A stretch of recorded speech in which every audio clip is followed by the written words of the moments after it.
झारखंड सरकार ने सभी आपत्तियों और सुझावों पर ध्यान देते हुए पेसा रूल 2022 को अंतिम रूप दे दिया है। पेसा रूल में ग्राम सभाओं को शक्तिशाली और अधिकारी संपन्न बनाने का प्रावधान किया गया है।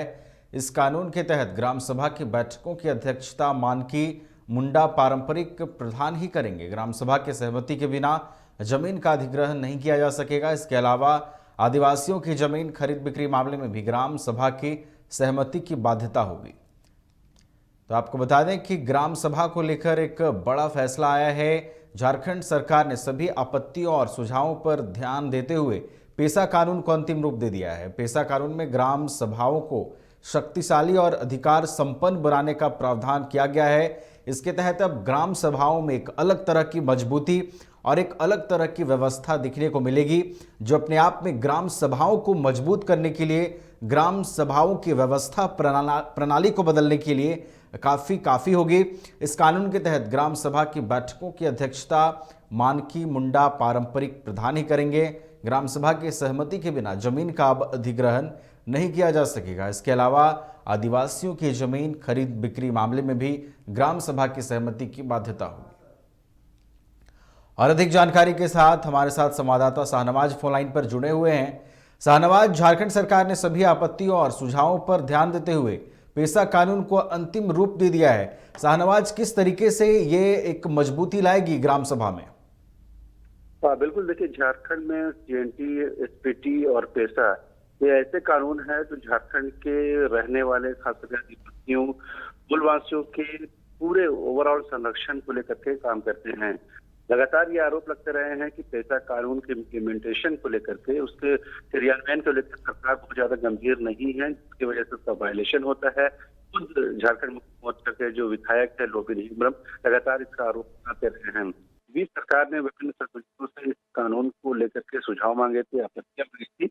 तमाम को समाहित करते हुए 30 अगस्त तक इसे पूरा कर लिया गया और अब इसे फाइनल प्रारूप तैयार कर लिया गया है। जाहिर सी बात है, पेसा रूल्स 2022 को लेकर के जो चीजें विभिन्न संगठनों से मिली थी, उसे कानून के दायरे में रखते हुए संशोधित किया गया है। सबसे अहम और खास बात यह है कि चूंकि झारखंड में जो जमीन अधिग्रहण का एक बहुत महत्वपूर्ण विषय है, जिस पर बहुत विवाद होता है, अब ये पूरा का पूरा जो अधिकार है वो ग्राम सभा को दे दिया गया है। जमीन अधिग्रहण, जमीन की वापसी, तमाम चीजों का जो अधिकार है तो ग्राम सभा के पास चला गया है। तो जाहिर सी बात है, जमीन के संरक्षण को लेकर के, आदिवासी के संपत्ति के संरक्षण को लेकर के इस कानून का अब मैक्सिमम यूटिलाइजेशन हो पाएगा। लेकिन खास और अहम बात यह है कि इसको इम्प्लीमेंट करने की दिशा में कितनी तत्परता दिखाई जाएगी, वो देखने वाली बात है। साथ ही पुलिस प्रशासन की जो भूमिका है, जो उसका दायरा होगा, उसको डिफाइन कर दिया गया है। ये पूरा का पूरा जो दायरा है, ये पूरा का पूरा जो अधिकार है वो ग्राम सभा को दे दिया गया है।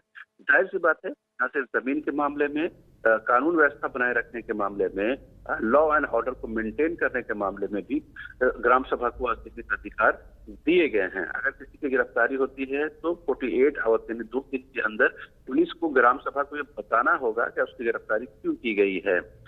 ग्राम सभा को दंड देने का भी अधिकार दिया गया है। हालांकि वो राशि बहुत मामूली है, 1000 मैक्सिमम तक वो राशि दंड दी जा सकेगी, लेकिन कहीं ना कहीं ये बताने की कोशिश हुई है कि ग्राम सभा को हर क्षेत्र में जिस तरह से अधिकार दिए गए हैं, उसका अगर अक्षरशः पालन होता है तो यकीन जानिए कि झारखंड में जो बेहतर आदिवासियों के जीवन स्थिति में सुधार हो सकेगा। साथ ही जमीन का जो महत्वपूर्ण संरक्षण की बात कही जा रही थी, वो संरक्षण मिल सकेगा। यही वजह है कि विभिन्न संगठनों द्वारा, विभिन्न लोगों के द्वारा और विभिन्न दलों के द्वारा इस बात की कोशिश की जा रही थी कि इस कानून को बेहतर तरीके से इम्प्लीमेंट किया जाए, क्योंकि झारखंड में एक ऐसी सरकार है जो खुद को आदिवासी और मूलवासी हितों की संरक्षण वाली सरकार बताती है। ऐसे में सरकार पर नैतिक दायित्व ये बन जाता है कि वो आदिवासियों, मूलवासियों की जमीन की संरक्षण को लेकर के अपना जो कदम है वो मजबूती के साथ उठाए। लेकिन उसके लिए कानून पहले से वजूद में था, उस कानून में और सुधार किया गया है और ग्राम सभा को जो अधिकार दिए गए हैं और बढ़ोतरी की गई है। अब ग्राम सभा से कितना एंटरटेन कर पाती है, ग्राम सभा किस हद तक से यूटिलाइज कर पाती है, क्रियान्वित कर पाती है, ये देखने वाली बात होगी। सरकार ने अपनी तरफ से जो काम करने की कोशिश की वो किया है। जाहिर सी बात है, उम्मीद करते हैं कि सीएनटी एसपीटी के बाद पेशा कानून के इम्प्लीमेंटेशन को लेकर के बेहतर तरीके से सरकार काम करेगी और आदिवासियों की जमीन इनका संरक्षण की बात हो या ओवरऑल डेवलपमेंट के लिहाज की बात करें, उससे कहीं ना कहीं उसको संरक्षण मिलेगा। और झारखंड गठन का जो वास्तविक उद्देश्य था कि झारखंड के आदिवासी मूलवासियों के हितों का संरक्षण हो, यहाँ पर बसने वाले लोगों के हितों का संरक्षण हो, वो कहीं ना कहीं हमें होता हुआ नजर आएगा। जी चलिए, धन्यवाद शाहनवाज हमारे साथ जुड़ने के लिए और इन तमाम जानकारियों के लिए।